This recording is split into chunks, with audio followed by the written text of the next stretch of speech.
Ito naman po mga bossing ko yung pinag-aalsan po natin ng itlog sa egg cleansing mga bossing. Ang gagawin po natin dito, ito po ay mainam na durugin natin. Tapos haluan nyo po ito ng asin, tapos pwede nyo to siyang haluan mga bossing ko ng uling. Kasi yung uling, humihigop ito ng negative energy. Tapos yung asin, for cleansing din po siya. Tapos, ganoon din po yung eggshell. Ito po mga bossing ko ay pwede nyo ilagay sa isang shot glass, isang maliliit na lagayan, tapos ilagay sa bawat sulok ng inyong puntahanan. Ito po yung makakatulong sa inyo para hindi ka lagi minamalas, para puro swerte darating sa inyo.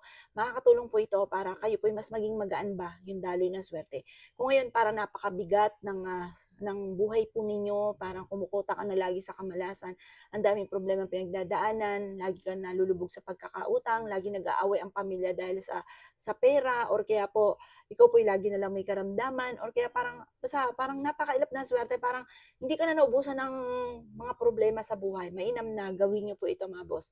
Ito po yung ating pong dinurog na eggshell, 'di ba? Pag nagpiprito